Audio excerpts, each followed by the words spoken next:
Hello everybody and welcome to Early Late Nights, the show that lets you eat dinner and watch TV at the same time. And I am your host Ciaran Marchant, and boy oh boy do we have a show for you today. Welcome to this Tuesday 20th of March edition of Early Late Nights. Tonight you will find Sea of Thieves, Esports wrap-up for this week, and also we'll be diving into Pubg on the mobile phones, as well as my tidbit for this week. We are going to be looking at March, the end of March, so to speak, and holy crap are there games coming. There are so many games. Remember, tune into the show live every Tuesday and Friday, 6:30 p.m. on twitch.tv/Explosion Network, or if you can't do that, I forgive you. Download it the next day on any good podcast service or check it out on our YouTube channel. Now we're going to dive straight into it because there is so much for me to pack in. Yarg me hearty, there is a mighty new story on the horizon. Yar.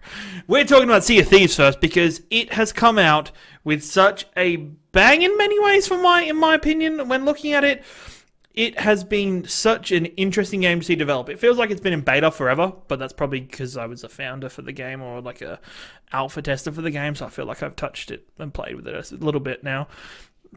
But we really have got this game, and it is such a bigger, more expansive game compared to what we started with on the console, or when we started with the alpha. Watching people play now on Twitch, speaking of Twitch, it is the #1 game currently on Twitch, taking over last night. It took over from Fortnite, and with that many people getting on board, and it is, honestly people, it is that kind of game. It is that game where we see groups of streamers or groups of friends just hanging out, sailing the high seas and talking like this. So if you've got a good pirate voice, be prepared to play this game with me. I self-indulge myself. I enjoy being a pirate way too much. I am so sorry. So sorry, but you'll live with it. Now, watching this game had one of the most fantastic things in the world. You may have seen there was a day one patch for the game. Oh no, day one patches, we all hate it. No, this was a day one eye patch. So if you play the game anywhere between now and March 28th, you'll be given a limited edition eye patch with a #1 on it for your pirates. So check out that day one patch. It's probably the best day one patch that's ever come out. And for this game, if you've bought an Xbox, there is next to no reason why you shouldn't have this game because of Game Pass. It is free with Game Pass. Yeah, Game Pass is like, what, $10 a month. But you get heaps of games. All of the current exclusives that are booked to come out, so Sea of Thieves, Crackdown 3 if that ever comes out, and also State of Decay 2. If you grab this now, you'll see all three games with part of that cost of that, and as well as the library of older games that you can go through and love and enjoy again, just for that price. And that is, that's fantastic. That is such an interesting service for Microsoft to do, to say, all right, buy Game Pass, we'll give you the exclusives with that. Why not buy Game Pass anymore, people? Why not do that? Imagine if PlayStation did that. All your exclusives for a subscription fee. They wouldn't do it because they don't need to. They're not in the position that Microsoft is in with the Xbox. They don't have to try and get people to come back to their console because PlayStation has the player base, and that's completely fair. And also, Microsoft has no exclusives. So we'll see this coming year with this coming E3 to see what Microsoft come out with, to see what Microsoft actually can bring to the table and really try and wow us, I hope. Please, Microsoft. Please. This game is just, if you haven't seen a part of this game and you've only seen the beta, there is so much more to this game. There's so many more different chests. There's so many more adventures to have. There's already videos online of people fighting a kraken. Fuck that noise. I'd forget if my ship was being attacked by that giant squid. So this is a game and it's a fantastic time. I would suggest people, this is one of those games, if you have an Xbox and you have the ability to play it and you have people around you playing it, go do it because you will regret not jumping on now. It's like The Division. It's like a little bit like Ghost Recon Wildlands or those kind of multiplayer games. Monster Hunter World, but that's huge at the minute, so I don't think that's dying down. But it's one of those games where jump into and have a go with your friends now while the hype's still there, because it is going to be a fantastic game, and I really hope that Rare continues to support the game. There are some issues with getting into matchmaking for the game at the minute, but that's expected with day one. There is one little thing, though, that they might not have expected, and that was overnight there was actually a kind of a bit of a loophole, and it's a pretty traditional loophole nowadays, in the Game Pass function, is that people in America and other regions, if they just set their region on their console to Australia or New Zealand, you could download the game and play it. Because it had a rolling lockout of release. So it was, unlocked slowly, and because gamers found this out, probably the load on the servers was much more than they expected for the region at the time. So with any game that's multiplayer, with any game like this, there's going to be server problems. The developers are going to be working on it. They're probably all there at the minute trying to solve the problems. Really give this game some support. If you enjoy it, make sure you let Microsoft and Rare know, because I feel like this is the glimmer of hope. The glimmer of hope that's been on all Microsoft fans' radars for so long. So jump in, Xbox and PC, and have a go. Moving right along to this week's Esports wrap-up. Not much happened this week in Esports, other than my bay, which probably people are going to get sick of me talking about, my Overwatch League, with a cute little couple of things here and there, but there was not a big week of Esports this week. But what we do have is Overwatch League news. Overwatch League... It's not even crazy for just the gameplay. It's crazy for so many different reasons. There's so many different issues. So we're in, last week was week 4 of stage 2. Week 5 is this week. This is the final week, and there will be playoffs this week for this stage. Remember, the Overwatch League is separated into 4 different stages. This is stage 2, so we're halfway there. 20 games in. Well, 20 games for each team in out of 40 games. So we're halfway there. We're living on a prayer, you could say. And with that, we had last week the LA Gladiators. We continued. I'm a little bit of a supporter. They continued to smash. They continue to dominate with games against Houston Outlaws, with games against the London Spitfire now in a row, the LA Valiant they've beaten now in a row. They've also... Now, the interesting game was their game against the Florida Mayhem, and congratulations to the Mayhem, because they have reinvigorated themselves. They're one of those teams that I'm interested to see for the remaining 20 games, to see exactly what happens with, because they have built themselves up. They were one of the bottom teams for so long, and now they've just won 2 in a row. The game's so close in the Gladiator game. They won the second game. The first game was a draw. They won the second game, but then halftime came about and the Gladiators just came out looking completely different and just stomped the next 2 maps. But there is hope for Florida Mayhem, and if you're a Florida Mayhem fan, make sure you stay on board. Make sure you keep cheering for your boys, because they're going to have a big stage 3. I can see it already. But as with a lot of things, it's been interesting so far with this stage, with LA Gladiators on such an upswing, the Texas team's on such a downswing. Dallas Fuel is, oh boy, those boys are... There's so many problems. They're bringing in new players. There seems to be communication issues that are being picked up on the desk. I'm a little sick of... I think this is the third week of Esports wrap-up, and I'm talking about them for the 3rd week in a row. Fuck. I just want to stop making news. If you make news, make good news. And it was really good to see Overwatch was at South by Southwest, which is a big festival, convention thing that happens in Austin, Texas. Overwatch was represented there with a viewing of the Houston Outlaws games. Of course, Texas having both the Houston Outlaws and the Dallas Fuel, both having not fantastic. They're both having rough times at the minute, but it's really good to see that their fans are still getting behind them.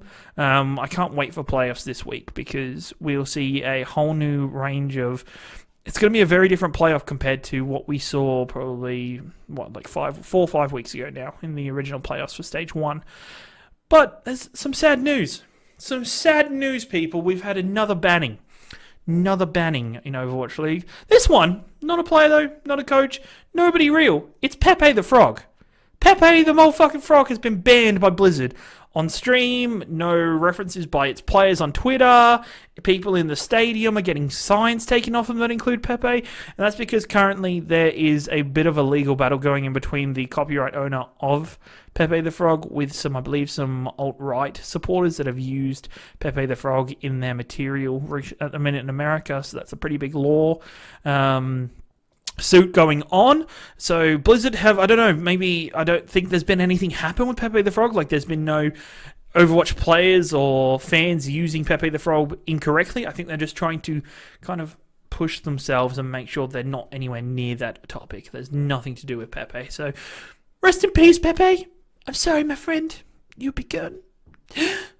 But moving on to another game in esports news. Thank God you're probably saying, well, not really. It's Dota 2. I used to love Dota 2. Not anymore. Dota 2, as I mentioned quickly in the 60-second Media Madness last week, Dota 2 came out with a subscription, with a subscription called Dota 2 Plus, which was very weird. Very weird. It's something like $4 US a month, which works out to be, what, like $6, $7, $8 Australian every month.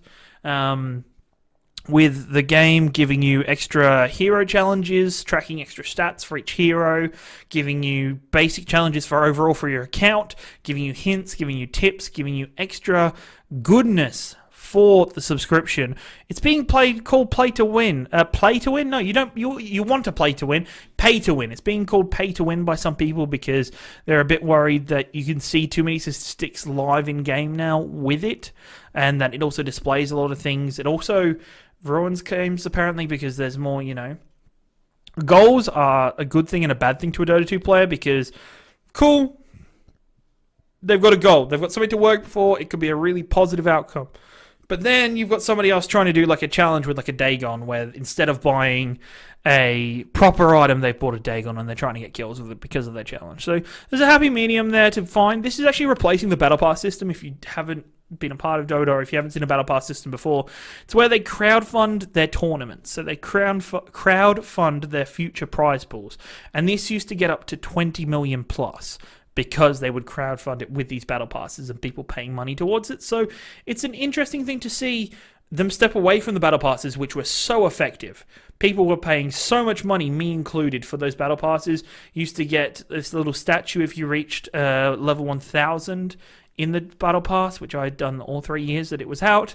And there was a sense, I really loved that because I felt like I was, increasingly helping and supporting the esport that I loved at the time. So it's interesting to see what Dota Plus does. It kind of kills some stuff, like there was a website called Dota Buff where you could buy a subscription there as well and get the similar things but not integrated into the game on a website. So that'll probably kill that. Goodbye Dota Buff Plus. I'm sorry. You were kind of a cool software. Not so much. Not so much anymore. For whatever... Yeah... I don't know. I don't understand. A little bit of me doesn't understand why Valve's doing this. They're trying to be more of assistance. They're adding another service into the game. But I liked the Battle Pass system. Yeah, I spent too much money on that system, but it is what it is in many places. So keep an eye out for that. Just kind of keep watching for that. If you have any other esports you want me to cover, if you have esports news you want me to talk about on next Tuesday's episode, please tweet at me at your boy Ringo. Send it through to me. Tell it to me in Twitch chat and I might remember. But please, I want you to be involved. I want to give you the information that you want to receive. And our third topic for this week. Remember last week I made fun? I made fun of this last week on the show. Last Friday I made so much fun of this because I said, Fortnite's got a mobile game out. Oh, look, by the way, here comes PUBG with one.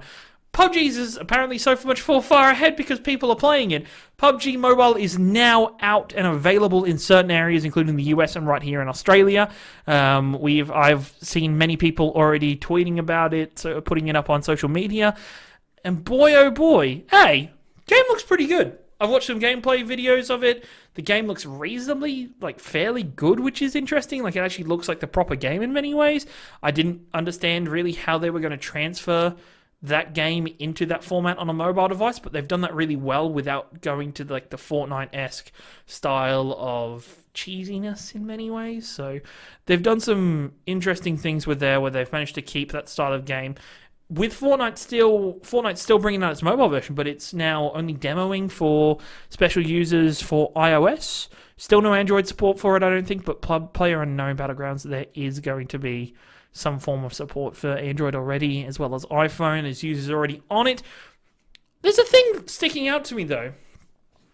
I've seen a surprising number of my friends already, or friends or people I follow on social media, already saying that they've won games. They're taking screenshots and posting them to social media saying they won a game. So the game is still the same format in mobile form. So it's still 100 players. It's still that same kind of, survival, the map's getting smaller kind of style. But it seems to be, I don't know if it's easier or maybe there's more players dropping out because it's something interesting to dedicate yourself with on a mobile phone. I don't know if it's just easier to kill people on it, if the map's smaller. There's a lot to see here, so I'd like to hear from people who played it. I haven't played it yet. I was going to give it a try before I started the show, but it's just, I didn't get a chance to download it, but it's interesting to me. And I hate mobile games. I really don't enjoy them. There's a new age of mobile game coming out. Dylan of the Explosion Network cannot stop talking about mobile games, which is a little annoying. No, he's not. He's actually brought up some pretty great mobile games already. And to see Pubg come to this format. But I also saw the stupidest post on social media. I cannot remember exactly where I can. Let's pretend I can't, because I don't want to call anybody out. But somebody posted, "Well, guys, look at this here. We got the PUBG on our mobile phones. PlayStation and Microsoft better look out." What? What are you talking about? What? So the games have moved over to mobile and they've moved over in a positive way. Yeah, okay, but why does it matter? The point was that, developers now can look at mobiles as a serious platform. No. They probably could if they really wanted to, but there's nobody throwing in that big support for these applications on mobile. There's not this, everybody's got a mobile phone. Doesn't mean everybody's going to play it. Like, I don't understand. I've heard that so many times. I'm so sick of it. I've heard of so many, consoles are going to die. Consoles are dying. And you're like, no. They're not, because people are always going to love consoles unless a VR unit or something comes out or another. But that's just an evolution of the gaming console. The console isn't going to die. It's going to evolve and turn into something else. If that means it just evolves and becomes part of the PC life cycle, sure. I suggested that last week. I wanted that to be a thing, and I still do. It evolves. It moves forward, but it's not going to die. This isn't HD DVDs. They are just going to randomly die, and everybody's going to be buying them up for like $5 each. So, give PUBG a try. I'm going to give it a try during the week. I'm going to talk about it on Friday's show. I'm going to be having a look at it, maybe do some footage, and play that during the show on Friday. But I want to know what your opinions are. I've read some funny stories already from Nick Pryor from Explosion Network. I've already seen some anecdotes from people on Twitter, so I want to hear your stories. Tell me about them after the show when I'm hanging out in chat, and we will see exactly how good PUBG on mobile is. Now for the tidbit of the week. I sat down yesterday, I recorded another podcast. It was called Platinum Explosion. It's a PlayStation podcast. I sat down and we recorded that, and on recording that I hadn't really planned much, and we sat down and I looked at the calendar. And holy fuck, there are some games coming out in the next 2 weeks. Like, holy shit. Like, I know March is generally a big month. March was a huge month last year. We had Horizon Zero Dawn come out. We had the Switch come out. We had Breath of the Wild with that. It's normally a big month anyway, but this feels like it's just all crammed in together at the end. Where, like, when I played Burnout Paradise like Friday night, I didn't know Burnout Paradise was a remaster until Thursday. I didn't know it was coming out. Holy crap, I was like, oh shit, yeah, alright, I'll buy that, cool. So that up, bought it straight away, and then I started looking at the calendar, and then we've got games like Sea of Thieves, which I already talked about in large at the start of the show. We have A Way Out coming on the 23rd. That's going to be a fantastic game. Check out Saturday. There'll be a post coming up where Dylan and I will be playing on Saturday at some point. Probably, I don't know, we'll work that out. We'll be playing A Way Out some point Saturday. There's also Ni no Kuni 2 coming out on the 23rd for the PlayStation 4. There's Far Cry 5 coming out the 27th. There is also on the 27th, there is Batman Enemy Within, so the Season 2 of the Telltale Batman. The final episode for that comes out. Assassin's Creed Rogue just came out today. So there is so many games here to unpack. So much where it's interesting to see. Like, moving down that list, Assassin's Creed Rogue was the game I missed out on. I didn't have my PlayStation or on my Xbox 360 when that came out, because that came out at the same time as the PlayStation. I think it was the same time as Assassin's Creed Unity, I think. Came out, and that was their side game, and everybody who's ever played it said it's fantastic. Well, majority of members, like popular members of news, have found that game to be fantastic, and it is a really interesting thing to watch and see grow. People jumping back into that game. I don't know if that's going to be a game that I jump into just yet. I'll probably wait for a bit of a lull, even though when looking at the calendar for the rest of the year, there's not really a lull for me to get these games in. But I will. A Way Out, that is the... it's from Yusuf. That guy is amazing. That's the Fuck the Oscars guy from the Game Awards last year. Please follow him on Twitter. He's fantastic. A Way Out is the co-op split screen game that's it's another story game based on, a way out of prison and the emotional journey of that, where it's all co-op.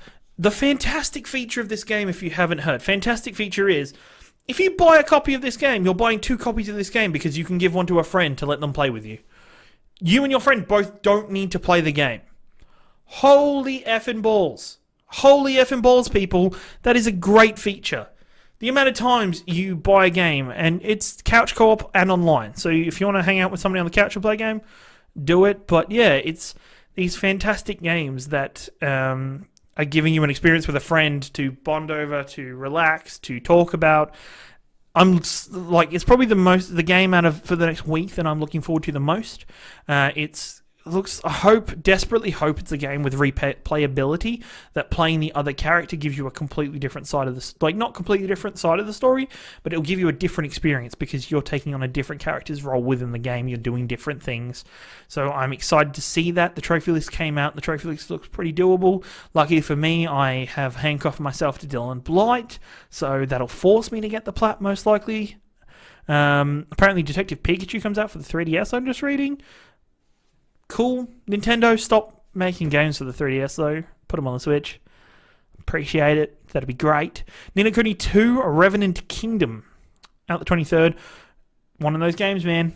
One of those games where I kind of liked the first one. I remember playing the first one and getting to the point where traditional Japanese RPG fashion, I got to it and I got to a point and I kind of pushed through the story pretty quickly. Got to a point where it's like the first time you get kicked out of the book or whatever, or out of the other world, and I got my ass handed to me in the real world by this boss. So it just required for me to go back and do more grinding, and I never did. But Ni no Kuni 2, part of me wishes there was a remaster out on the PlayStation 4 of the original game, so I could have played that. Apparently the games are not connected. No connection between the two games, really. They're in the same kind of setup. You seem to be building some kind of kingdom in this game. I'm excited to see it. I'm excited to play it. Another one I don't know if I'm going to pick up straight away. I'm going to probably wait for it. Play it at a different time when I need to relax and hang out. And just play through a long Japanese RPG. Because for me, I have to be in that kind of mood. To be in that kind of focus with, playing through the games and grinding out XP, random points, and just... I think I'd love them more if they didn't have as much grinding. If you didn't have to grind XP, to grind levels to get... I wish the XP just came naturally through playing the game or through doing side quests. I understand if it's like, go do some side quests, but when it's go fight random mobs of creatures for 20 minutes, no thank you. Not a big fan. Far Cry 5 comes out 27th. Far Cry 5... It's a game I've talked about on the show because we talked about the DLC last week, which I was excited about, and I said I'd probably buy the season pass just for the DLC. But now I'm looking back at it and I'm like, I don't know. I heard news that the co-op system is going to be like the Far Cry co-op system from previous, where somebody can jump into your game, but you're only getting progression for your game, which sucks balls. I want to play these games co-op. I want to be able to hang out with friends. But if I do a mission that I'm up to with a friend, I want that to count for me. I don't want to have to do the same mission twice. It's okay for people. I understand that they don't want people jumping too far ahead. Put level gates or something in. But just let me go back. Let my friends come back to my mission and then work up to theirs and then go forward from them when we're on the same mission. But please fix it. Or when in your next Far Cry, just fix it then. Far Cry 5, it does look... I'm interested in the setting. It's in America, especially in the current landscape and climate of the world. It's an interesting setting. Part of me, it doesn't... Because of the setting, it doesn't feel like Far Cry, or it doesn't really look like Far Cry. because Far Cry is always in these like tropical places where the real world doesn't intersect. And I know the story of this thing is that this section of the world has been like gated off or sealed, but yeah.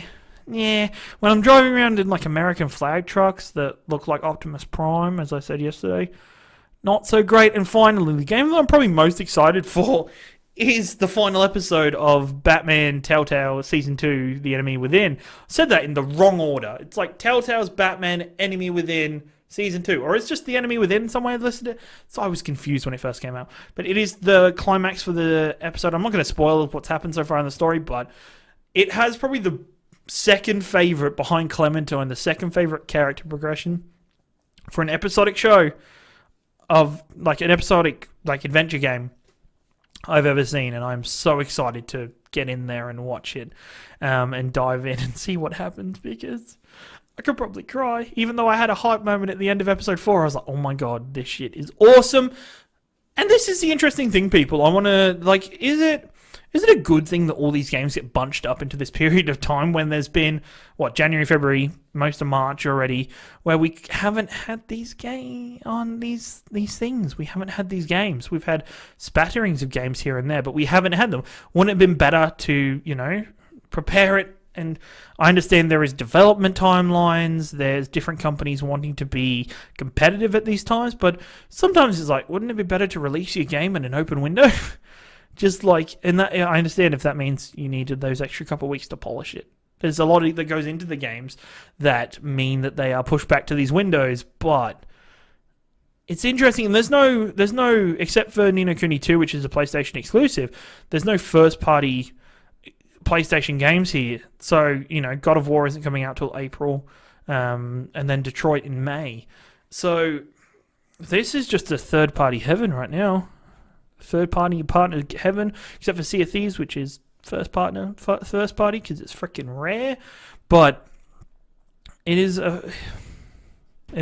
the way the cookie crumbles. March is always such a big month for gaming, and it's a good thing on one hand to have January, February for to go back through your backlog or go back through what was in Christmas and the couple months before Christmas, to go through and see every game. But at the same time, there's a little bit of, give me a little something. Give me a little something. So I'm like, ooh, piece of candy. Ooh, piece of candy. Ooh, piece of candy. And I just keep moving forward. What are your thoughts on the March madness, on the crazy way that we seem to run the gaming world? I'd love to hear it. Thank you very much for joining me so far on the early late nights. The show is close to wrapping up. It's close to saying goodbye. It is that time, and we will be doing 60 seconds of media madness soon. But what I want to sell you on to download this Saturday is the episode 1 of Tales of Theldon. I've mentioned it a couple times, but I wanted to take a moment, take the next 2 minutes to really explain the world of Theldon, because the world of Theldon is the world of my creation. So I have sat down, and it's always been my dream to really get into the high fantasy world design, because my idol authors are like Tolkien, Rowling, Christopher Paolini, who writes the Aragon books, because you can tell from their universes that they know absolutely everything that happens in that world without really thinking about it. You could ask them a question, and they'd be like, yeah, that's the answer. And it doesn't seem like they're making up on the spot. They just know that that's the truth. So that's what I've started to create with Theldon. Theldon's all of my own creation. The history of Theldon is that it was created by elves and dragons. And, it was created by the elves, and then the elves created dragons as well. And they started the world, and the world was in a very prosperous place until the dragons decided to rise up in a rebellion. And there became the Great War, and that ended with both the elves and the dragons disappearing from the world, where the human races, the dwarven races, came up from the mountains. The humans arrived in the world, and they kind of took the world for their own. They took their world and they built it up, and they've got all these elven relics and these writings based on dragons that they try and live through. And that's how the human society has evolved in that world. And through this campaign and through the future seasons of this show, we're going to be developing and seeing what the effect of that history is. What exactly happens when two of these epic races just disappears? How has that affected the world, and how will it affect the world going into the future? tune into the episodes to find out. And if you want to ask me any more questions about the world, tweet at your boy Ringo, which is my Twitter. Check out our Tales of Theldon Twitter account, which is just at Tales of Theldon, even though the show is called The Tales of Theldon. Somebody who's in our Twitter department really needs to get our naming conventions down right. But whatever. Thank you very much for joining me for Early Late Nights. This is that show that you love to go to bed listening to. So good night, my friends. Join us every Tuesday and Friday at 6:30 p.m. for Early Late Nights, where we'll be live on twitch.tv/Explosion Network. And tune in if you can't, because I understand if you can't tune in. Come back 24 hours later on YouTube and on all good podcasting services where you can catch the on-demand version of the show. I will be in the chat after each and every episode, so please feel free to hang out, see what's going on, talk to me about anything that I say wrong in these episodes, because I totally say stuff wrong. And thank you very much. Let's get into the 60 seconds of media madness before it's your bedtime. Are you ready? I'm going to open things. We do my exercises, and here we go. I talked about last week, Geralt is on Soul Calibur 6. He's actually on the cover art, so that's how big they're going in on Geralt in that game. He's going to be on the cover art. Holy fucking shit. Fortnite might have killed Paragon because Epic Games was like, we'll forget about Paragon in the game. Paragon actually releases $12 million worth of assets into the public. So $12 million worth of stuff that can be used in other games or other developments. So that's pretty fantastic and a good buffer for the gaming industry. Burnout Paradise, that game that came out last Thursday, is already on sale on PlayStation in some areas of the world. Okay, don't even wait for that. If you like Superhot, Superhot is free at the minute on Xbox Gold. Also, if you have Twitch Prime, Superhot is one of the games. If you haven't played that game, you definitely need to get on it. Jump into the Matrix, slow motion, all that good stuff. There is a Nintendo Indie Direct coming up really soon. It might even be tonight, where they're diving into the new indie games. Logan Paul has started to stream, holy shit. And there's good news from God of War. It seems to be really good. And have a good night, sleep well. Don't let the big box, bye!